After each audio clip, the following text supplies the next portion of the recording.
I think we're live.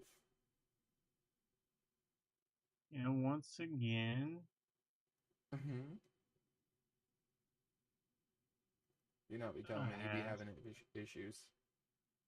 no, just technical issue, just on my part that I already know how to fix. Say Good. something.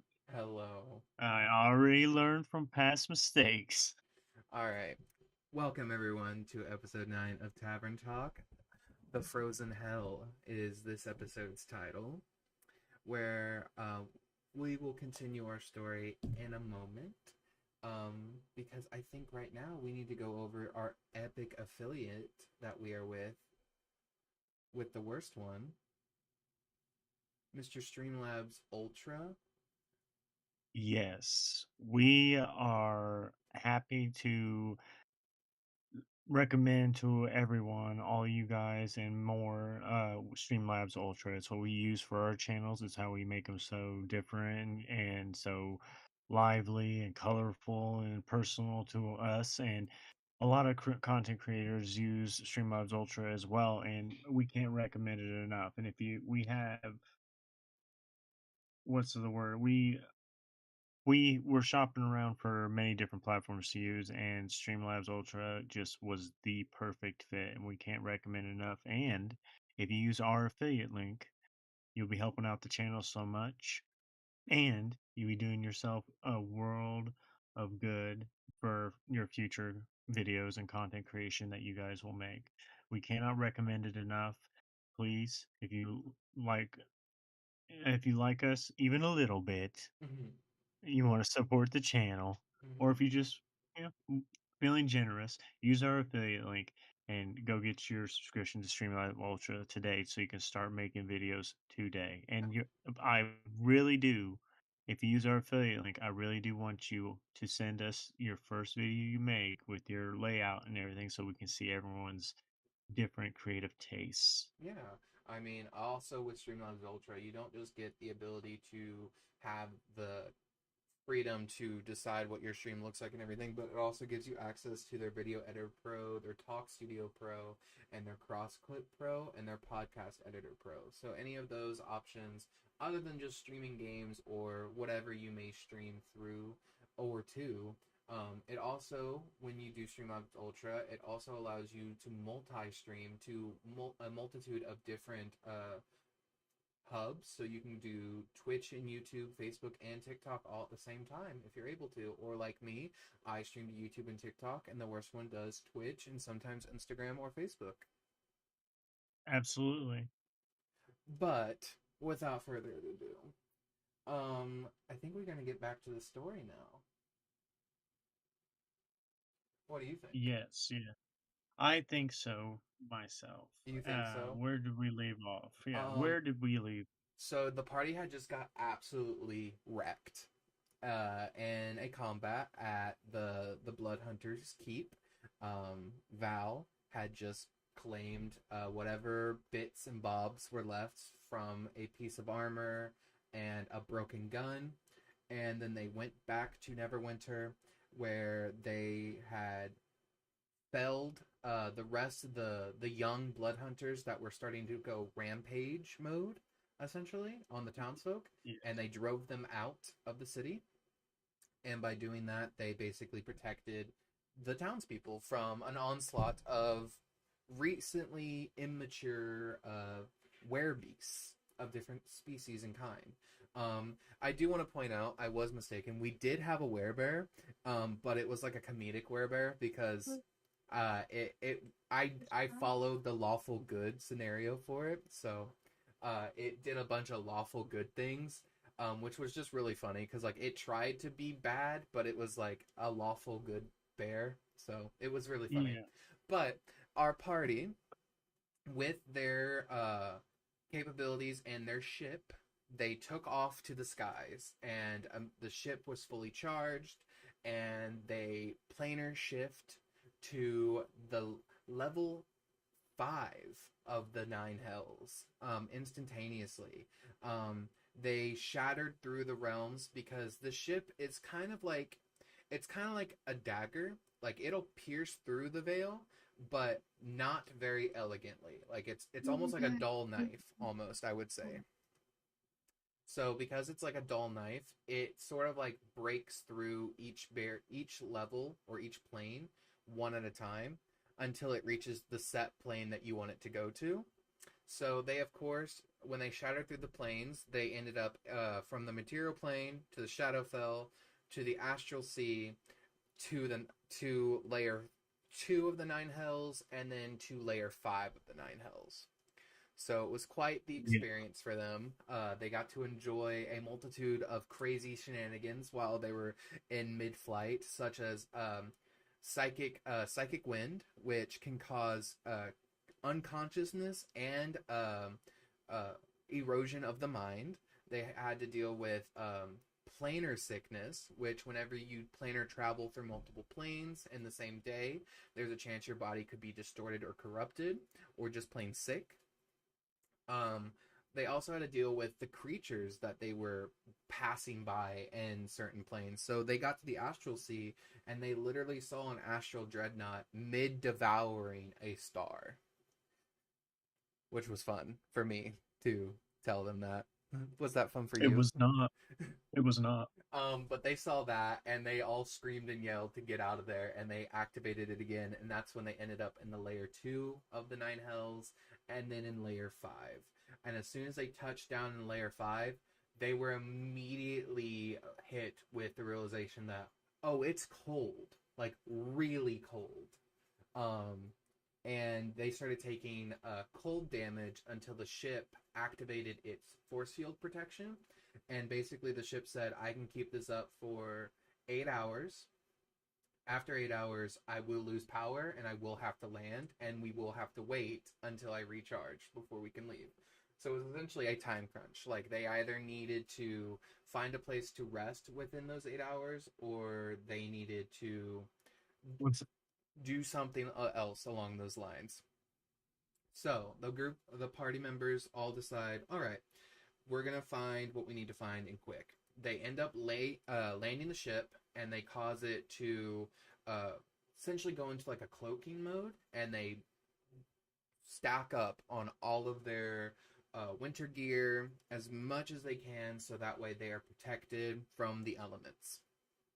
Well, didn't I take like I took like a buttload of cold damage. so the cool part is layer 5 is not as cold as layer 8, which is the coldest one. It's either 8 or 7, I can't remember. Did I But take a bunch of cold damage or psychic damage? it was psychic damage from the psychic wind that you all have taken a Yeah. lot of damage from. The cold damage is really here. So layer 5 is akin to like Arctic cold.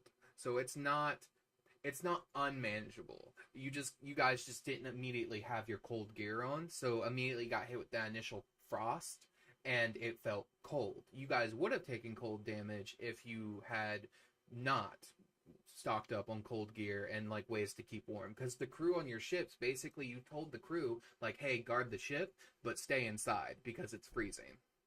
And so That's right. that's Yeah. why your crew survived, and that's how you guys were able to keep the ship on basically like extremely low power, like battery saving mode, because you guys landed the ship and told it to go into like a stealth mode, so it went invisible.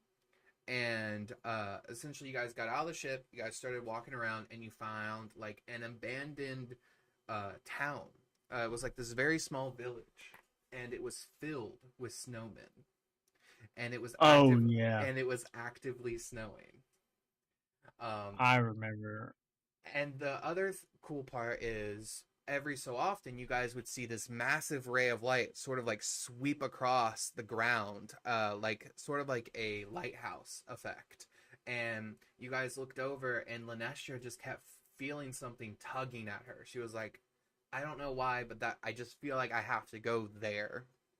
And so, long story short, you guys went through the small town, and you guys were fighting.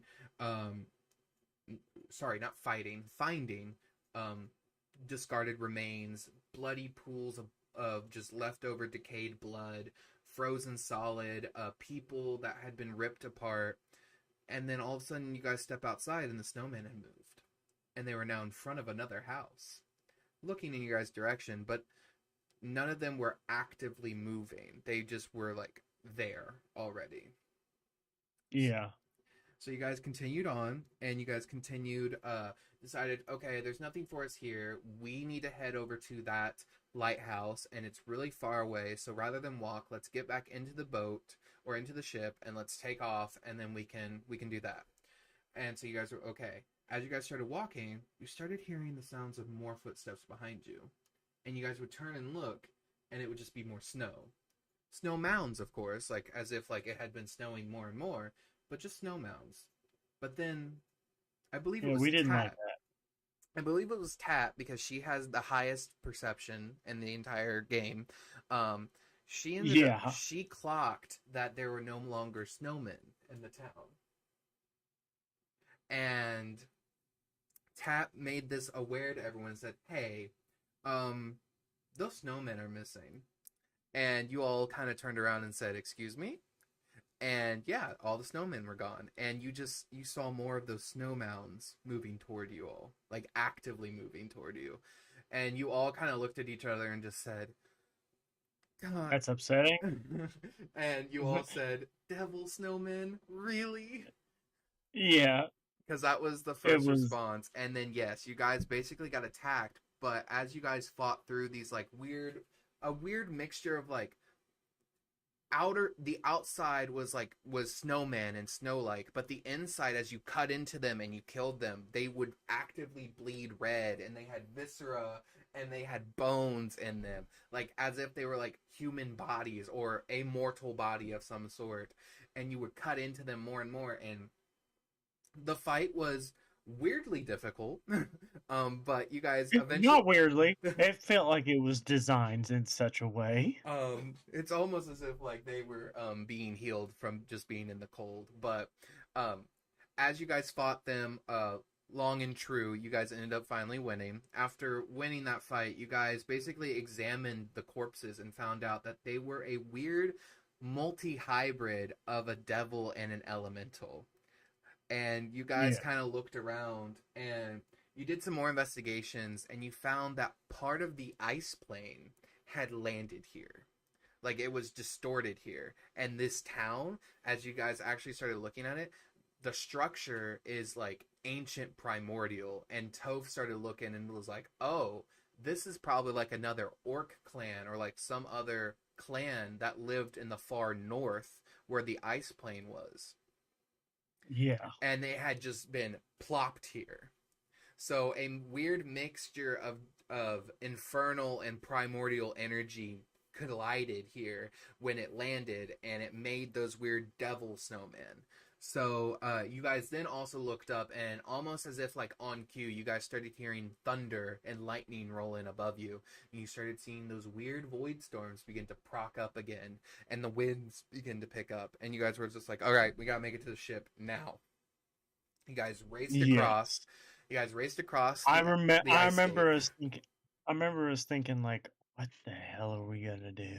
Yeah, because now it was becoming like, oh, these things don't just like cause rifts, like they can fully bring chunks of other planes into other planes.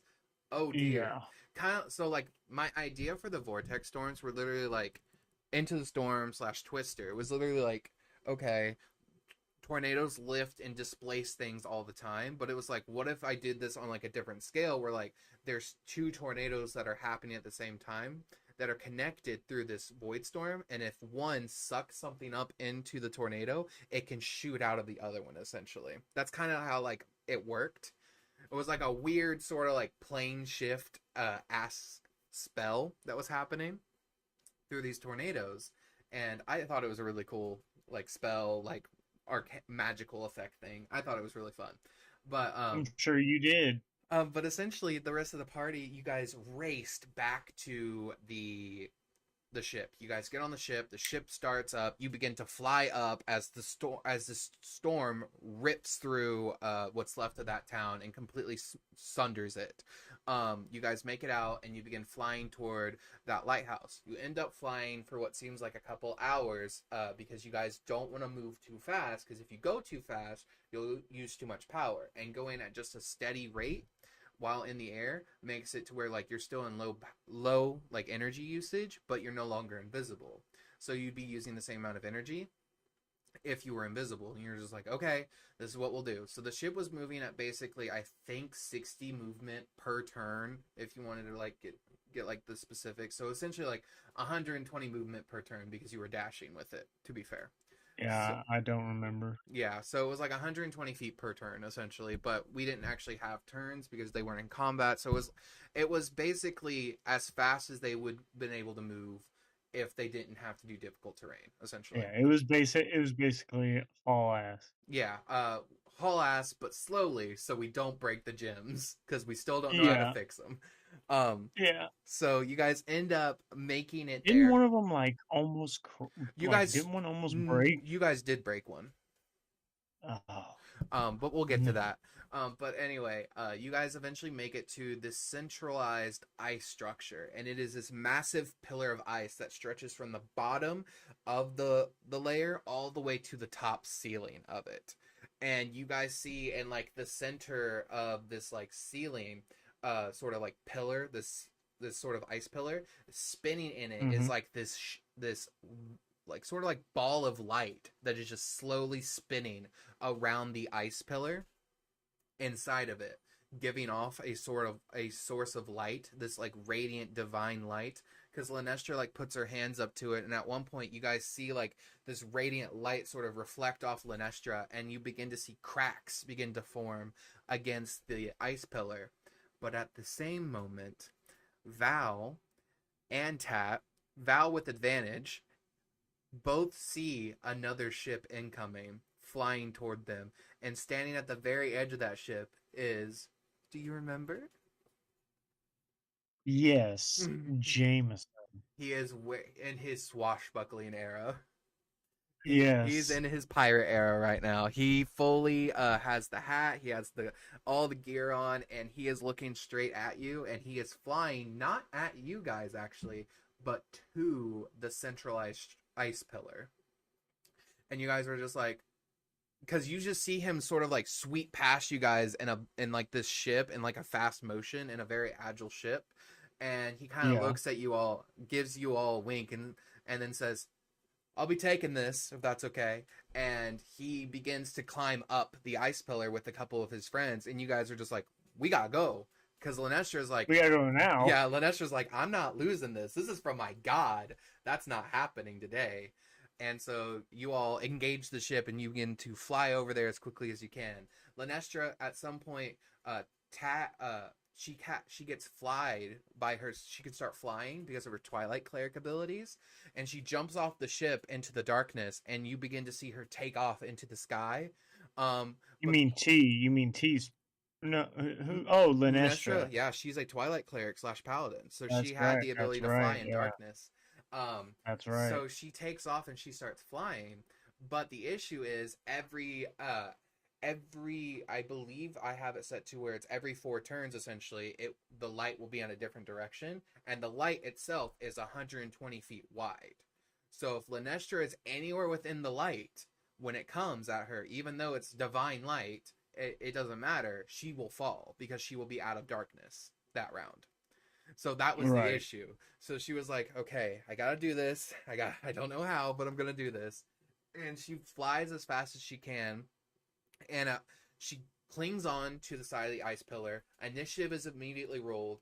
Not Alex, sorry, Val and Jameson basically meet head on the ship, on his ship, and you guys are fighting it out on the ship. Everyone else is following siege. Tat is basically keeping everything at bay along the pillar, and each time Linestra gets closer to the ball of light, it cracks even more on the ice pillar, and the ice pillar is starting to be structurally unstable. You have Toph the barbarian that just that literally goes full send at one point during this combat, and just Oh yeah. cracks the ship against the ice pillar, and you see breaking it in two essentially, and the ice, that like light ball, is still floating around while chunks of ice are falling around you all, and you guys are still in combat. Jameson I think gets you nearly killed. Like you were fighting Jameson by Almost, like, yourself. yeah. Yeah, you were I was 1v1 in him, and I pulled out all the stops. I went Lycan, Terralycus, and everything. then yeah, I hit him with the blood maledicts. Hmm. I hit him with Crimson Rites. I Hmm. hit him with celestial magic from the Warlock Pact. I was lit like one of us was going to go down, And the scary part, and like yeah, and that this was it. and the scary part about all this though is you were using these blood maledicts and these blood abilities, but you didn't know this, and I wasn't telling you this, but he was actually immune to all of that additional any damage that comes from your blood curses. He was immune to it. He wasn't actually taking that damage. You would roll for it, and I'd be like, okay, that's cool, and he wouldn't take it. So the only damage he was Yeah, taking was from your sword or from your warlock abilities. But then finally, Verici jumps down and he starts helping you, and then it becomes a 2-on-1. And then you see some of his like more or less lieutenants come in and they start helping fight against you because Lanestra and Toph, your main tanks, aren't there. You guys start losing fast. Tat has to stop what she's doing and kind of look over at you two and begin blasting them with spells instead of holding back the other horde of like lesser enemies. Essentially it was like a lesser enemies of like I would say like around like level 4 blood hunters essentially that she was essentially holding back by herself with her powerful spells, and T kind yeah, of had to like stop helping Tat as well and just went like oh crap, and he had to cast heal on you because you were a few times. he had to yeah, you used all of his, I think you used all of his 5th and 6th level spell slots on just heal. He couldn't use any damaging spells with you because he was just like, I gotta keep you up because Yeah. it was just a terrible sort of like you. Jameson was rolling so good against you, like it wasn't even Oh, he funny. was It, 100%. and the Oh yeah. and the fact that like it was funny because like the first time you walk up to him for initiative, and it's his turn, you're just like, all right, hit me with your best shot, and I roll 2 times, and I hit you twice, and you're just like, okay, okay, that's his 2 hits, and I'm like, okay, my third hit, and then you guys went like, excuse me, and I went like, yep, so his third hit, and then I immediately went like, all right, action search, that's 3 more hits, and then I went like, okay, hasted, all right, that's 3 more hits, and you were just like, this could be a problem because mind you, Yeah. Jameson hadn't werewolfed out yet at this point. He was still in human form. While No, no, he he wolfed out. not until after Verici hit him the first time. Oh And yeah, that's right. Oh that yeah. so when this was at the very beginning, he was still in human form.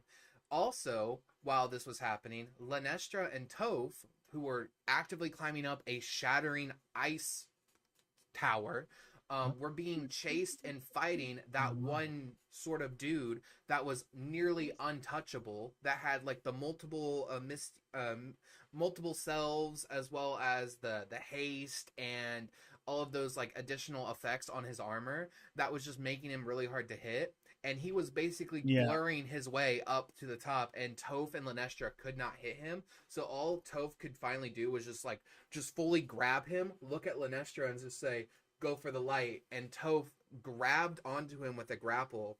I did not roll high enough on my strength save or on my athletics check to break out of his grapple, and Toph and him just went off the pillar and just fully Oh started yeah. falling. Um, while Lanestra kept climbing. At this point, that's when Verici jumped in. Verici hit Jameson hard. I think he really dealt some heavy damage to Jameson because Divine Smite plus Branding Smite on his Oh first yeah. hit. It was close to Yeah. I think like Hit him with. I think in Yeah, his go on. no, you're good. In his 2 hits, I think he dealt 70 damage to Jameson, which in all was the most damage he had taken in one turn from a person. It was 70 damage in one turn to Yeah. Jameson, and Jameson was like, "Okay, this is how we're playing it. Got you." And on Jameson's turn, he then bonus action shifted. And do you want to Yeah. describe Jameson's demonic looking, or sorry, infernal looking werewolf form? Yes, from my recollection, it was a black with reddish, like putrid red fur with Mm-hmm. spines, and Did he have wings? I don't He did remember. not have wings. He just had Did not like, have wings. He had large spines coming out, and like he looked in multi like instead of two eyes, he had like four. mhm. Uh, it was very, very Yeah. fiendish. Yeah, instead of wings, he essentially was very big and muscular. Instead of becoming large, he became huge. So he was like a huge werewolf, essentially, and he Mm-hmm. could Yeah, jump. very big. Uh, once he were once he werewolfed out, he kind of looked at Alex and he started realizing like, okay, or I said Alex, I mean Val. He kind of looked at Val and kind of realized, okay, I'm not gonna win this fight if I keep fighting you two because those two in the back are keeping you alive. And I remember he looked at you both and he was just like, catch me if you can. And he jumped. You tried to sentinel him and you missed. You No, didn't, I know that we locked him down. He couldn't go anywhere. not when he became his werewolf form. Because he jumped over into your guys' ship because you guys had to move over to your ship at one point. Oh Yeah, yeah, that's he right. Yeah, got into your guys' ship, and that's when he started attacking Tat, and that's when Toph got pissed as he was falling because he saw Tat in danger and get like hurt, and that's when Toph's sort of like his like weird skin lesions that were happening sort of triggered, and that's when Toph grew for the first time dragon wings made of pure that's ice. right. Yeah, yeah, that's right. That's right. And that's when we were like, oh snap! Finally. So Toph basically let go of the guy he grappled, let him fall, and Toph ascended with these icy silver dragon wings that shot him back up to the ship, and he got right next to Jameson as he had just got done attacking Tat, and he was like, nah, you're dead now, and just fully started full sending against him. Meanwhile, Lenestra had finally reached that ball of light on her turn, and she had reached into it, and she grabbed it, and it became this beautiful shield with, um, on the, so the way it's described, the shield has two different forms. It has its enlightenment form, which while it's in enlightenment, it's basically like a giant mirror that reflects all the light of the wielder back at the person that they're shielding themselves from. And it Yeah. also has the chained form. The chained form is basically, while it's not an enlightened, it has these black onyx chains wrapped around the shield, blocking its light from being revealed. And as like a bonus action, the wielder can release the chains out toward an enemy, and they can grapple an enemy and pull them toward the shield user. Yeah, So it was a very I very remember. fun. It was a very It very was fun. very, very good. And Lenestra had jumped off of the ice Oh pillar, yeah, that's and right. she And then I used the ability, and she used it on Jameson to pull herself into Jameson. yes, and I had the potion. Mm-hmm. What potion would that be, Val? The potion that I forget who gave it to Val. Mm-hmm. Who gave it to him? Are you asking me, or you asking me? I am. I'm asking you. Yeah, I'm asking. I can't remember how I obtained. I It was remember trying to Artagan, figure something out. or Was it Argentina or yeah, I it think it was was. Lockheed. No, it was Locky that gave it to you, but it was Tat's patron that let you keep it because he found you unconscious with it, and he was inspecting it. Okay. Because it was he Locky had left it with you after his giant divine explosion around you in the Feywild. It was that potion. Oh yeah. Oh yeah. Yeah. Yeah. Yeah. Mm-hmm. So yeah, that happens, and you kind of I can't remember if you dumped it on him or dumped it on your weapon and coated your weapon with whatever the potion was, because I coated my weapon with it. yeah, because you remember what the potion did, right? Yeah, it started weakening and separating Jameson's essence from Mm-hmm. Cal's body. So the potion Yeah. essentially is like it was a mixture of a couple of spells put into like potion form. It was like imprisonment and banishment at the same time. So what it and protection from good and evil. So what it would attempt to do is because Jameson's essence was so intertwined with your brothers at this point, not a standard protection from good and evil spell wouldn't cut it. Like it would have to be a wish or divine intervention or this potion And this potion was essentially Right. called the soul rendering potion, and it would render the souls from the body that it was in, and it would force that soul out, whichever souls that would be. So that would be your brothers and Jameson. It would force them out, and it would separate them if there was more than one. And basically, once they are out, they would almost become liquidy, and they're semi sentient, but it's still like very hard for them to move around and stuff like that. But it's a very high save, or sorry, it's a very low save for this to work, but you could use it multiple times once coded on the weapon. Like it lasted for an hour on your weapon. Um, Right. so you kept hacking at him, and he kept saving. He kept saving. He used all of his legendary resistances. I was saving. He really did kept saving. It was starting to upset me. Yeah, he kept saving, and he was like, "I'm not leaving this body.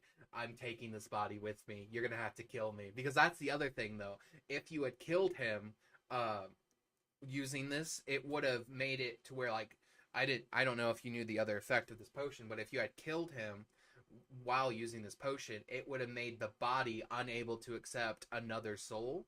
Not even true resurrection would have fixed it. So it Dang. yeah, so you the very last hit before he would have gone down, because he was regenerating at the end of every turn because of his weird, Yeah. not his infernal, but his weird werewolf abilities were keeping him Yeah. alive. I was starting to regenerate too. I just got the ability. Yeah, but his was stronger. Um, but Yeah. but basically he ended up failing the last save and screaming out, and basically you see as like almost as if like you punctured like a balloon, his muscles started to deflate, his form started to shift and revert back as all this sort of like black inky sort of ink just sort of expelling from his mouth like in a massive wave of like vomit against like the ship, and you started seeing it like sizzle against like the ship floor and everything as it kept like Oh yeah. pushing more and more out. And then finally you saw as he became your brother again, like your brother's form appeared again, you then saw like this sort of like almost like this golden hue fall out as well, like this golden sort of like dribble falls out as well, which was essentially your brother's soul. And you see like the black inky stuff is trying to like seep away from the fight and sort of like fall off the ship essentially, Yeah. into like the ground below, trying to get away from you as quickly as it can because it realizes like, oh, I'm out now. I am out. I can't get back in the body. I have lost this fight, but the war must continue essentially. And that's when you guys in an instant, well, Nestor comes down and Fiago comes down with two giant divine smites and just whack and just keep burning whatever is left of this like black essence. And then T walks over with a massive I believe he casts sickening radiance on it, and this burning ball of radiant energy just eviscerated whatever was left. And they turn to Yeah. you, and that's when they turned to you, and Tat sort of used her like telekinesis to lift up the like the golden liquid that was on the ship, and she kept it protected from like the black liquid, and she kind of like put it in like a vial and sort of handed it to you, and she was like, I don't know what you want to do with this, but I assumed it was different because it wasn't that. and so Yeah.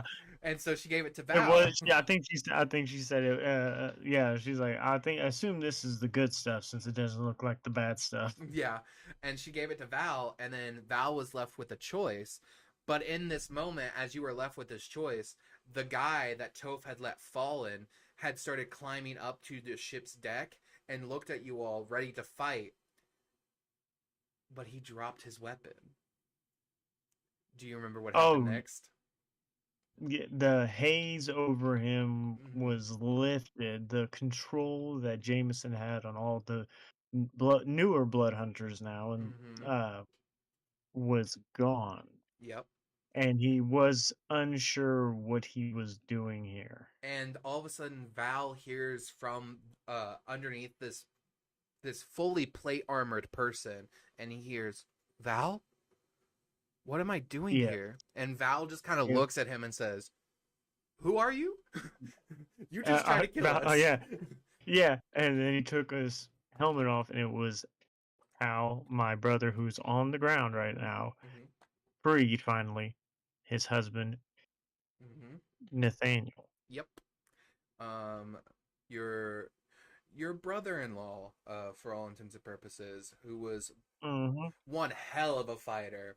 Um, because his armor, they later found out after Alex explained, Nathaniel is an artificer.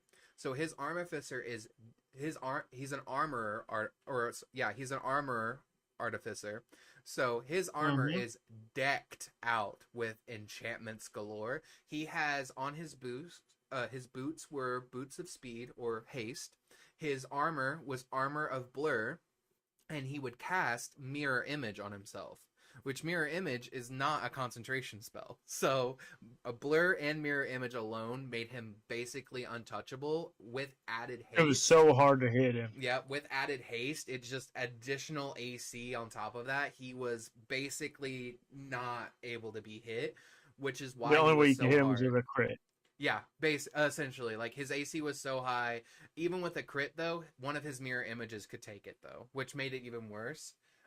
But yeah, he kind of looked at all of you all and said, um, "Where am I?" Because he was completely confused. He was like, "The last thing I remember is seeing Cal," and then he kind of looks at the ground and sees a dead Cal, and he's just like, "You did it again?" And that, I think, that moment right there was like the moment Val was like, "Oh God, I really just killed my brother again."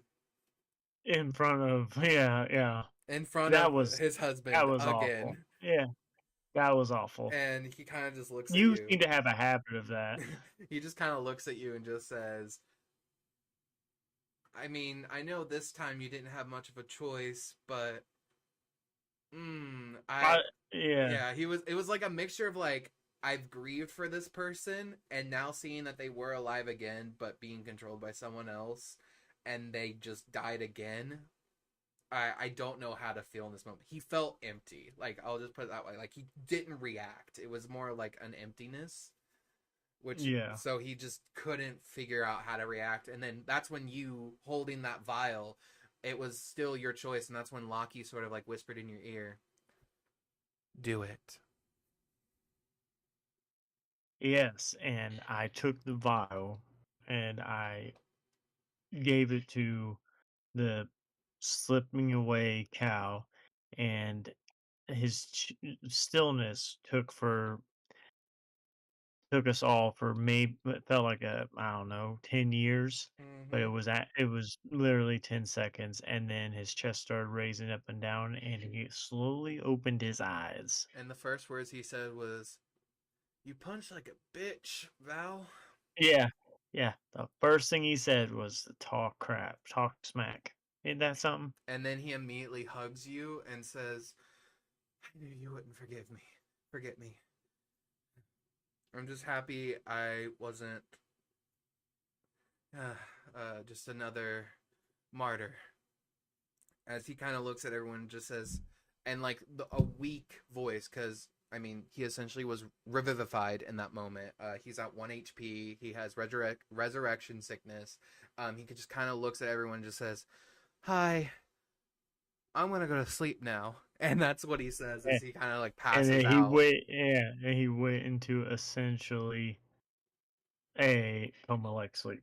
And that's when all the other blood hunters kind of look at everyone and just go like, what do we do now? Because they kind of look toward Val and they're just like, I don't even remember what happened. I remember being in Neverwinter and now I'm here. Yeah, and yes, and that's when Val took up the seat, if you will, as head of the order, Mm-hmm. and would find the newly cursed, train them, find the ones that were under the control, Mm-hmm. and you know ensure that they're uh, in complete control of their faculties now, and then start rebuilding the order for the war to come, because there is a war coming.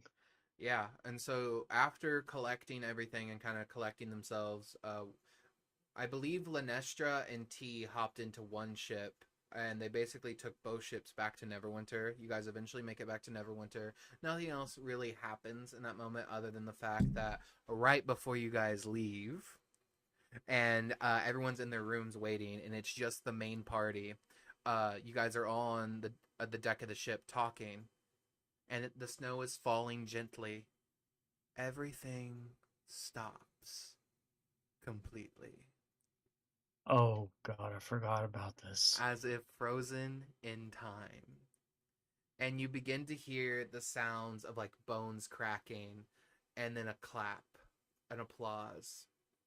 And you see standing at the edge of your ship a more full standing, less raggedy, less haggard person turns to you all, and you guys instantly recognize it as the person you guys woke up from Barovia. Uh, and the guy that introduced himself as what was the Cold Raven, but since that name is no longer in existence, Vecna. And he turns to you all in this form and says, "Hello. My. You're quite the troop." And he like sort of like disappears and reappears, like as he's talking, he like walks into your shadow, disappears, and then reappears out of another person's shadow. And at one point you guys turn to T, and T is actually awake for this, which is interesting because it's normally only been you guys that are awake for this, but T is also awake. And you see him put his hand up to T's neck in an instant, as I believe it was you, Val, was stepping in front of Tat actively, and Toph and Yes. Toph and I think it was Toph and Lanestra. It could have been, mm, yeah, I think it was Toph and Lanestra that were actively getting like their weapons out. It may have also been Viago or Verici. Verici, not Viago, duh, Verici. Um, I know that the one ability I didn't exhaust was my switch ability, your bait and switch. my Sentinel ability from Yep. Mark of the Sentinel, and as soon as he raised his finger, because Tat could just not talk shit to him for some Oh yeah, reason. Tat was she was letting it out. She was like, "You're a fucking dumb bitch," to him. You know, no, it was more aggressive than that. Oh, It it was was like it. a lot of Tat was hoopla going hobbla, off. like, oh yeah, because he killed her. Like it was his fault why her patron, and like there's a bunch of stuff going on of what we've already discussed. Yeah, And he believe it basically or not, yeah. guys, this isn't the first big baddie that Tat got herself almost killed by just talking shit. Well, Like Strahd almost killed her. Like to be fair, you guys have also he also like because it was he had explained, "See, Val, I had kept my end of the bargain. You got your brother back. I just needed to give him the resurrection ritual to bring both the souls back. You didn't ask how to get your brother back. You just asked to get your brother back, and you got him." yeah, yeah. And then when Tat just would not shut the hell up, And and he Tat, yeah. like fingered to death her essentially Well, because she he was was. going low. Well, if you remember, he was holding his hand around T's neck, and T was just perfectly still and silent. And you could start seeing the effects of finger of death, begin to appear on his finger as he was talking. And he was like, "I could just end one of you right now, Yeah, and pretty I was quickly." luckily healed above 100 points, and as soon as he marked her basically for death, Val instinctively switcherooed her with his Mark of the Sentinel, swap places to take the hit, Mm-hmm. and boy did I take a hit. He dealt 146 necrotic damage with, luckily you made the save and you were resistant, so I think you only ended up taking like around 50 something necrotic damage or, Yeah, or but something like still, that.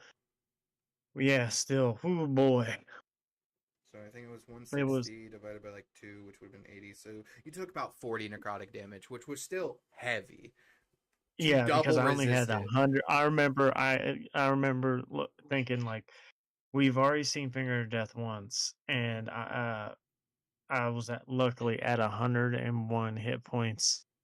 so it wasn't gonna kill me. Well, I finger. thought. So yeah, you guys kind of had the idea behind finger of death, but finger of death doesn't instantly kill you if you're below 100. That is power word kill.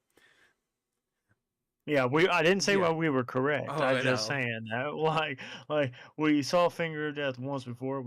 Thought we kind of had a handle on it, so I was like, I'm at 101 hit points. I can handle it. And then you told me the damage, and I went, "Ugh." And Yeah. then you're like, but you're resistant to necrotic, and I was like, yeah. And you made the And save. I made the save, and he was like, Barely. that's it.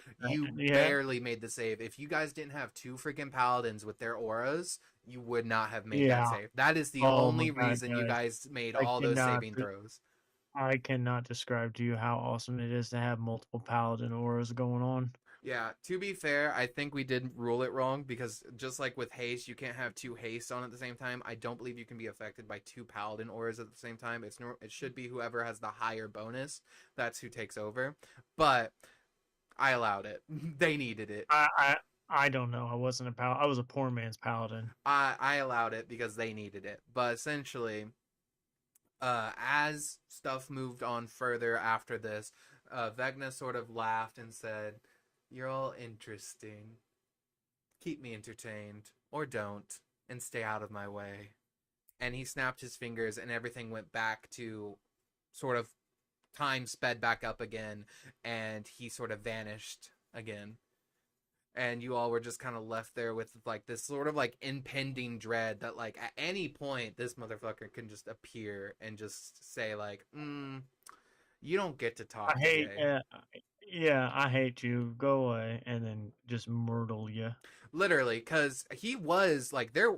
If Tat hadn't have talked as much shit as she did, that was gonna be T's end. T was gonna die right there. If you didn't know Yeah, that. sometimes.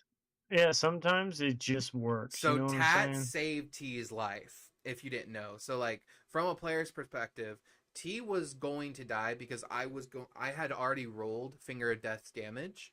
I just needed to roll like the saving throw or the two hit.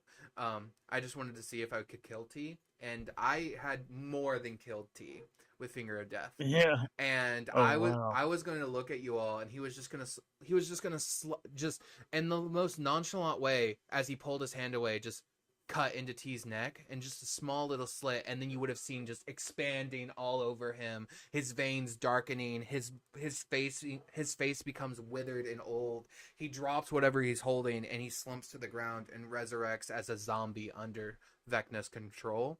That's what was gonna happen. But because Tap wouldn't shut the fuck up and kept fucking bashing him, he was like, "Nah, I'm gonna show you my power." And that's luckily you bait and switched with her. You're Yeah, lucky. You're lucky. You're a lucky duck. But I didn't feel like one, but sure. the party ends up making it back to Neverwinter, and I think we'll continue with the story next time. So I think it's about the time. As a Yeah. player, do you have any questions for me about this session or about the Dungeons and Dragons, the Unnaturals game that you need Yes. answered? So you finally got to the point to where you have the bad guy front and center, full with everything. Mm-hmm. You finally have the final act, the setup, Mm-hmm. what you want to happen, where you see the general direction that the story is going, and what was your hopes in that moment? Was it just to we're finally here, or I have a couple of ideas on how they're going to approach this, or was it just like, well, let's wing it and see what happens? Are you talking about like the moment when like Vecna appeared? What I was thinking, or like the Yeah, moment after Vecna? the moment that he was Mm-hmm. Okay. like you finally have him front and center as the bad guy. Did you have a clear vision on where the story was going to land, like the beat for beat, or was it just like, well, I got a vague layout. Let's see what choices will the players will make, and we'll bounce off each other. Or was it just like we're winging this thing? I don't know what he's doing, but I'll put it together.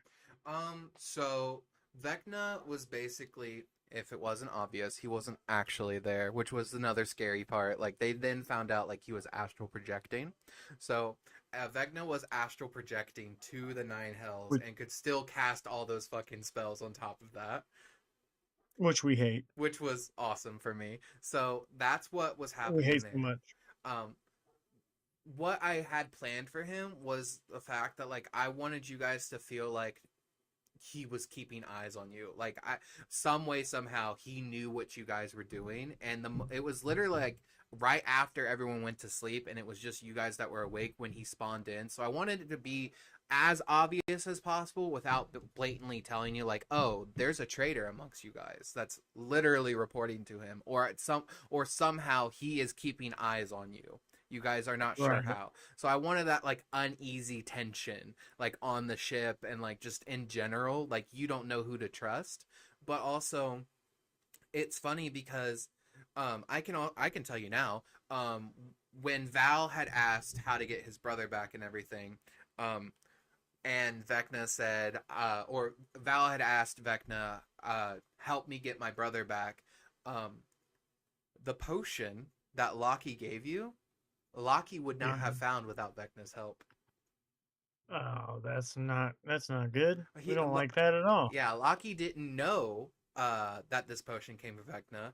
It was only displaced long enough for Loki to find it, and that's how he found it. We don't like that at all. So, had Val never asked how to get his brother back, it would have been much, much harder. But Vecna sort of stepped in, and that's where the potion came from. So that was Vecna keeping his end of the bargain, as well as you may also not know this because I mean you guys had no reason to ask this. The resurrection ritual that they got to resurrect Jameson into the body of Cal, as well as pull Cal's soul, like forcefully pull Cal's soul, because as some of you may know, pulling someone's soul back via resurrection is a big no-no. Like the spirit has the final say normally. This resurrection ritual was different. It dragged the souls back into the body. That resurrection ritual was given by the followers of Vecna to this group. Yeah, It it was was not great. it was planned from the beginning because when Vecna started talking with you, Val, that's when he reached out to his followers outside of Barovia and basically said, I need you guys to do this so that way this dumb wolf will do this. That's not cool. So that's what Vecna was doing because he knew what Jameson wanted, and because I mean he's Vecna and you're in Barovia, he has access to your dreams and he could see what Jameson was doing in your brain, and so he was just like, okay, okay, I see you, I see what to do. But yeah, to more or less answer it, I was like, when Vecna spawned in, and it was really to show them like obviously to get them feeling uneasy, but also to show how strong Vecna is now that he's like more or less at full power again. And because Right. before he was not at full power, he was much weakened state from years upon years of basically imprisonment. But he's at essentially full power now, and yeah, I just wanted to show off how absolutely utterly powerful he was with a mixture of time stop and plane shift and astral projection and the powerful like necrotic energy attack that he can just blast at you at an instant. And the fact that he can just do that, I wanted him to seem scary because I mean he's a god, of course he's scary. You guys are in the hells and you look at literally a god lich in the hells no less, and he just kind of stares at you all. And the scarier part is if one of you were to have died in the hells, there's a 50% chance you get resurrected as a devil, Yes, a which is very even high chance. scarier.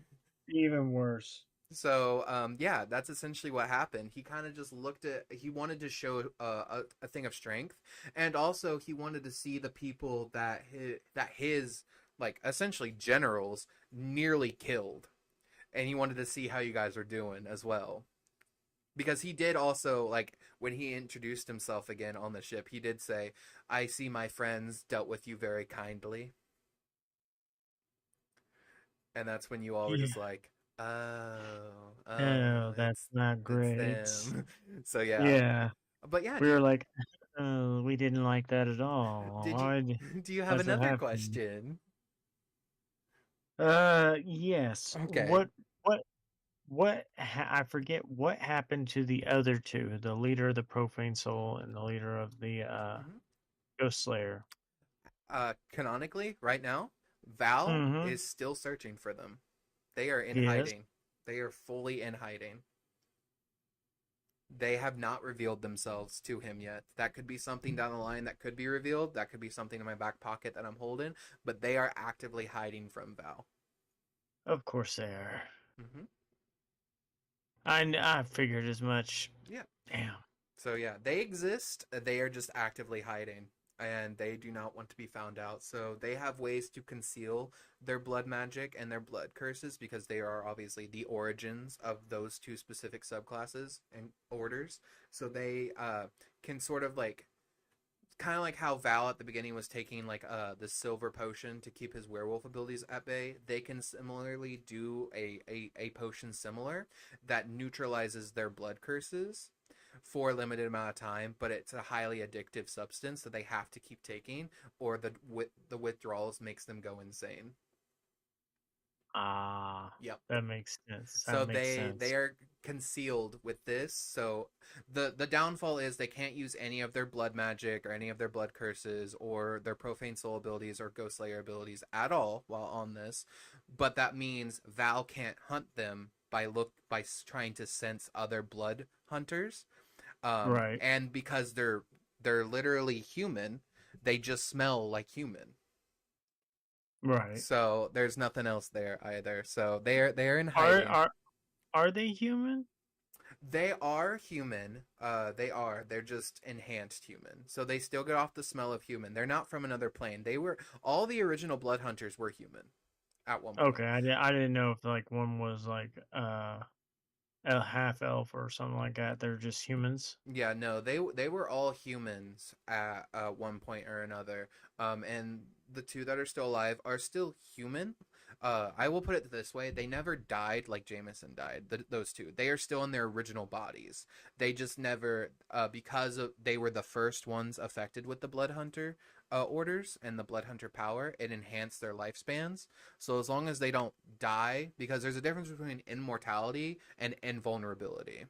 So Right. as long as they just don't get killed, they will keep living.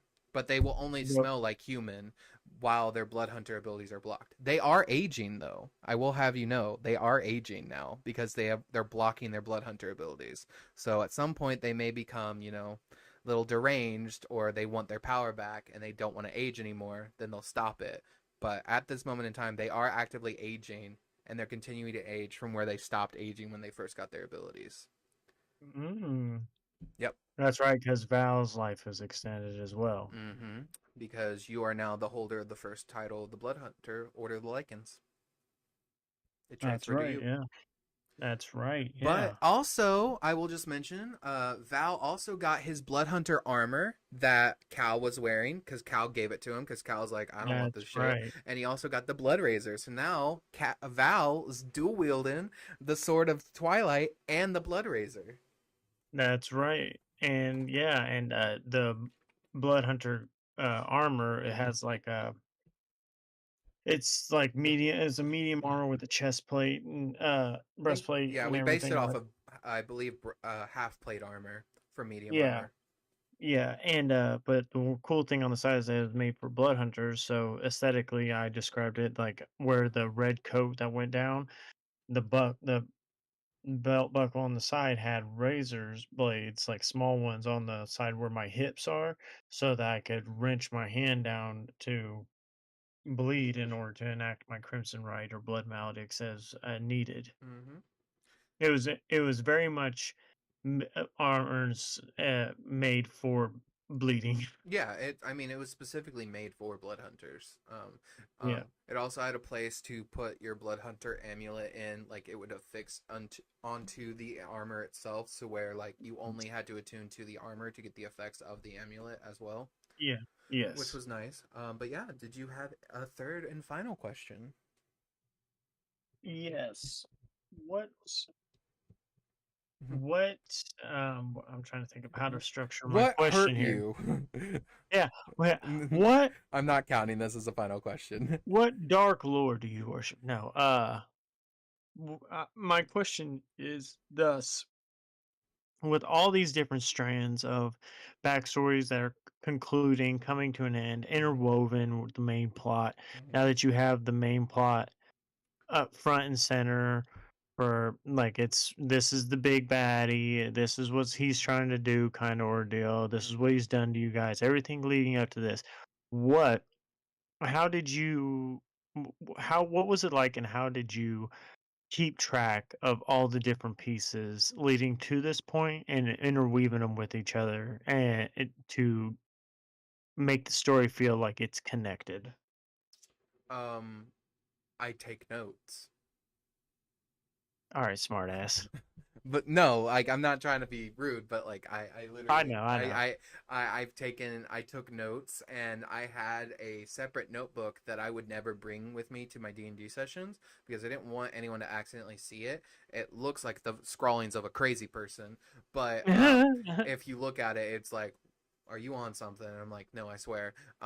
But it literally, this notebook had every sort of like lore thing or every how basically in my mind how I was connecting everything together. And as I would read it, I would add to it, I would take away, I would cross out, I would just keep changing, and I would keep making it fit more and more and more. Essentially, what I did with each of your backstories when you guys got back to me with them, I would take your guys' backstory as like an outline, and then from that outline, I would just layer in details.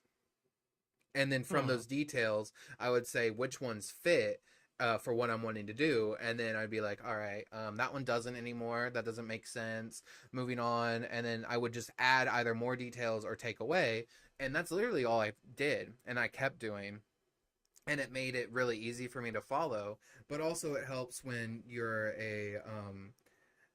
an anxiety prone warrior, so I just churned my anxiety to my DMing, and my anxiety took over. And because I ask myself 30 million questions a day, I asked my campaign 30 million questions, and that's how I got so many details because I was answering my own questions from the perspective of a player.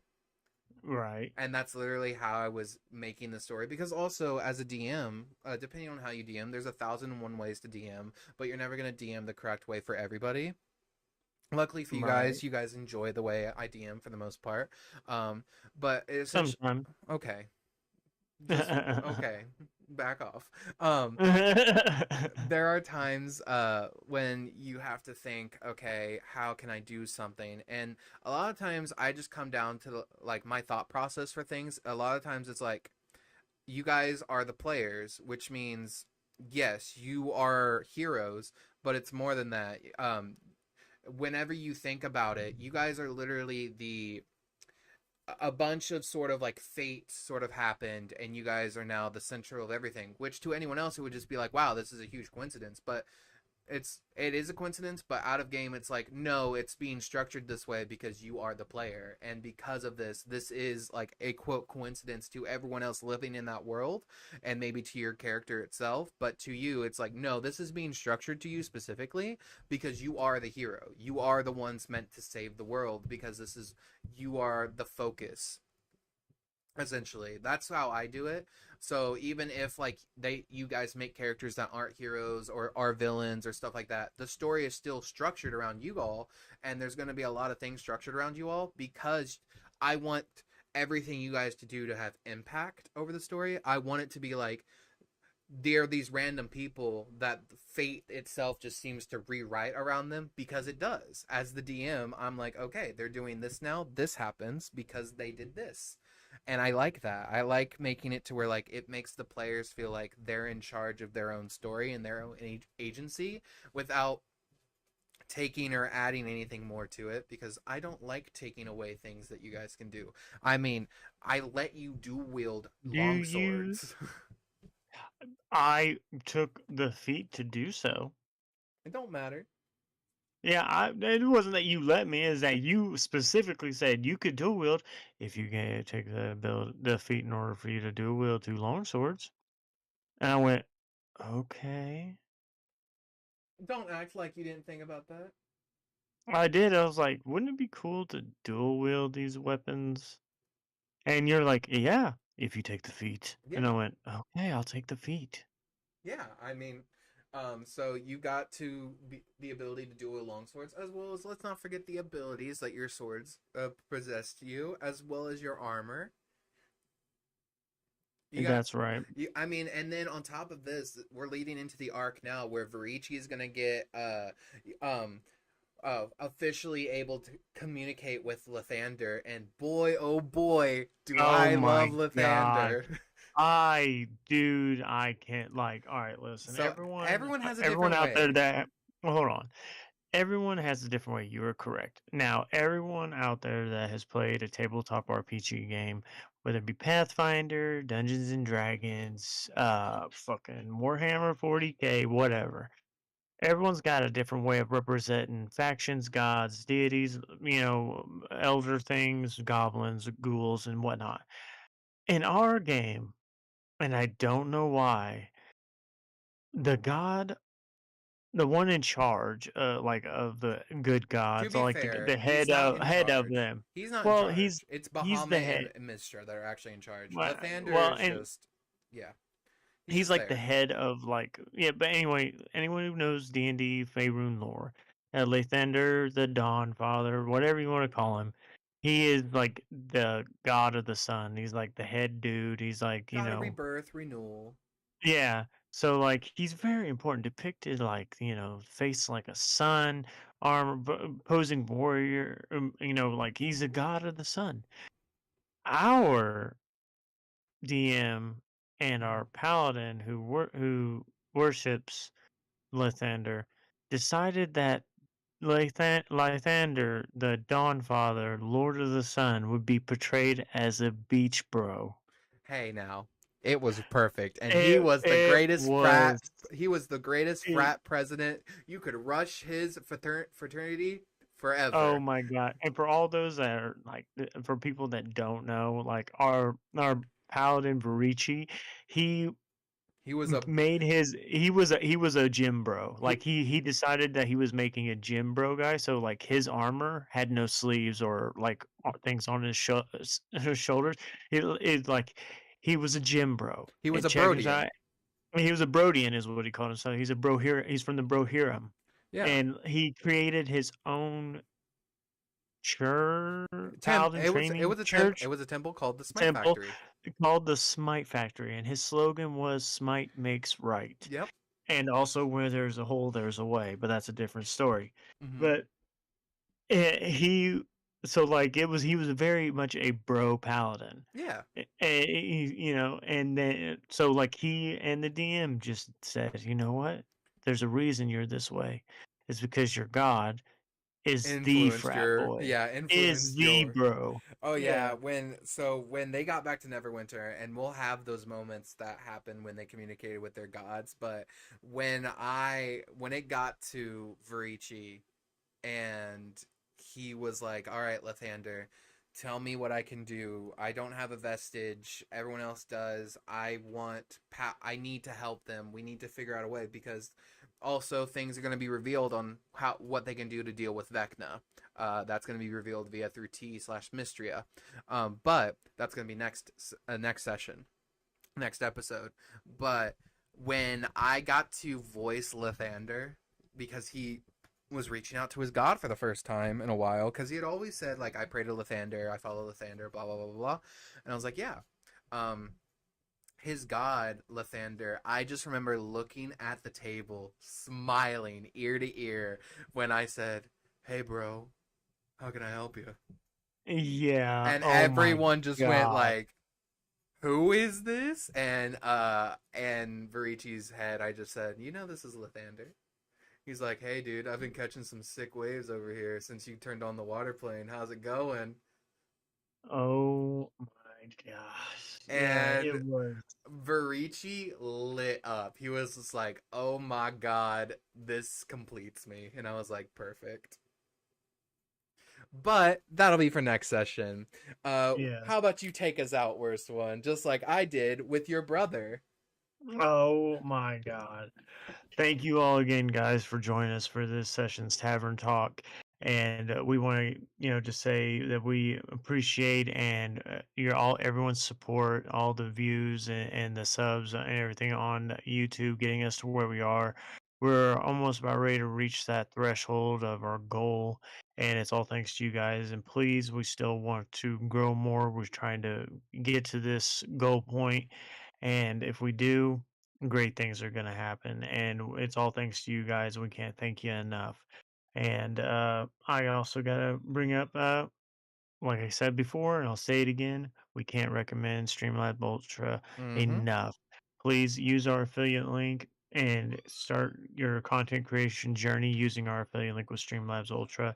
It is worth it, I promise you.